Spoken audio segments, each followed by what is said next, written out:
The aim of this year's International Women's Day was to inspire inclusion. From technology to academia, women are leading the fight to eliminate gender bias and forge a more equal world. Welcome to The Exchange from our studios here in Doha. Coming up, I speak to two women who are leading the way when it comes to inclusion. Catherine Mayer from the international conference group Web Summit. She's also the new CEO of US radio network NPR. Plus, Dr. Shahina Janjua-Jivran, author and educator of one of the world's leading business school brands. Well, International Women's Day is a day that highlights the strength, courage and resilience of women around the world. With its origins dating right back to 1911, International Women's Day was officially recognised in 1975 by the United Nations. Since then, March the 8th is celebrated for the social, economic, political and cultural achievements of women across the globe. Catherine Mayer is the CEO of NPR, a vast media network of over 1,000 US radio stations. She's also a board director of events organisation Web Summit. I caught up with her to get her perspective on the fight for equality in the boardrooms of big tech. I am encouraged by the trends that we see around women being in leadership roles generally, in politics and academia. I have to say that the technology world is not keeping up. We're seeing incredible graduation rates of women coming out of STEM programs. That's particularly true here in the Middle East.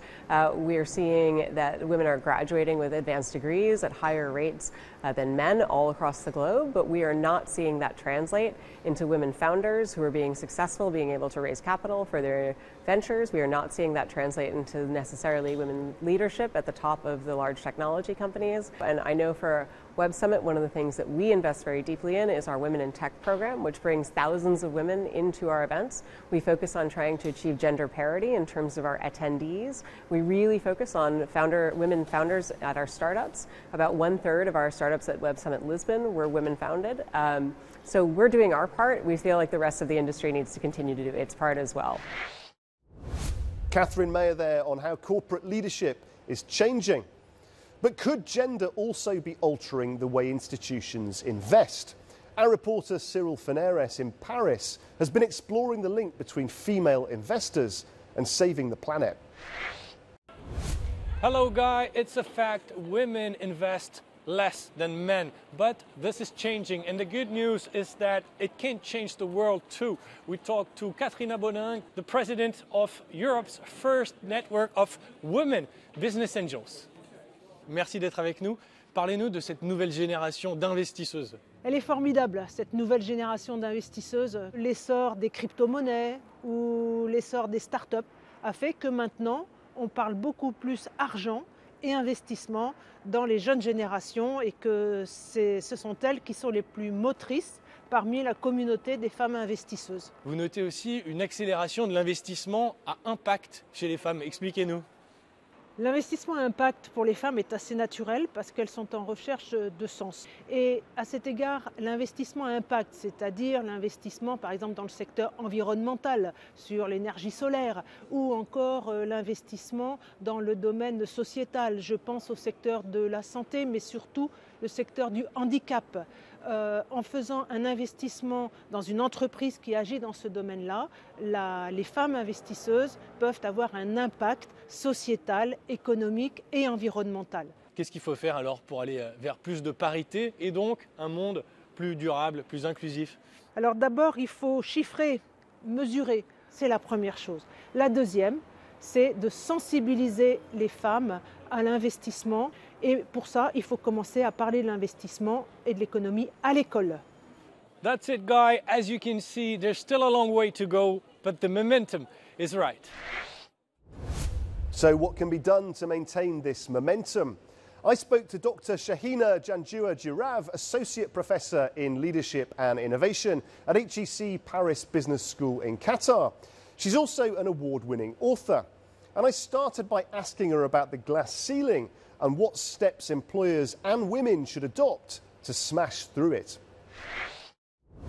The glass ceiling is still a thing, but actually there is another area we need to pay a lot more attention to, and it's got two names. Either it's called the sticky floor or the broken rung. If women don't get the right support from their direct line managers, that's the point at which they leave the organisation. What's your message to CEOs over the next sort of 2 to 5 years?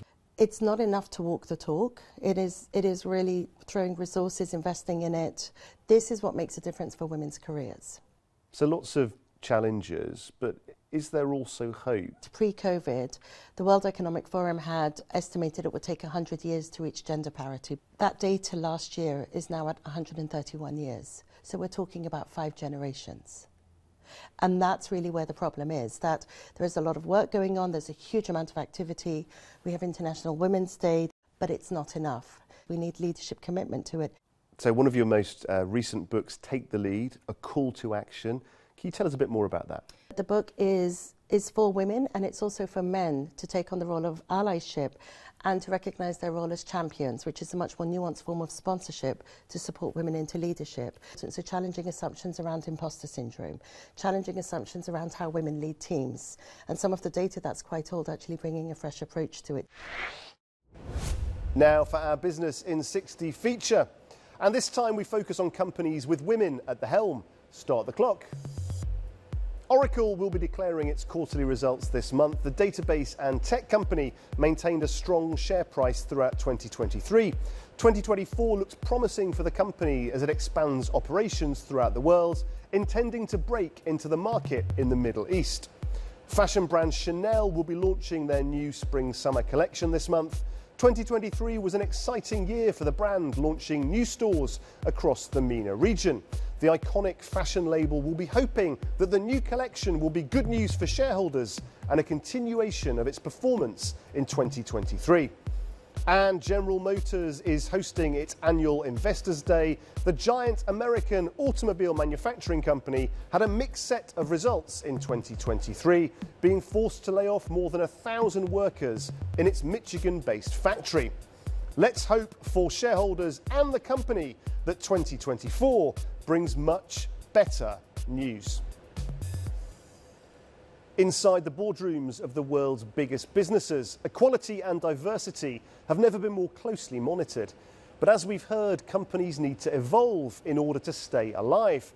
This means inclusivity, the theme of this year's International Women's Day, is not just about forging a fairer world. It's equally emerging as a strategy for longer-term financial success. Well, that's all we have time for on this edition of the show. Thank you for watching. Please do check out euronews.com for all your latest business news. And join us again next time on The Exchange.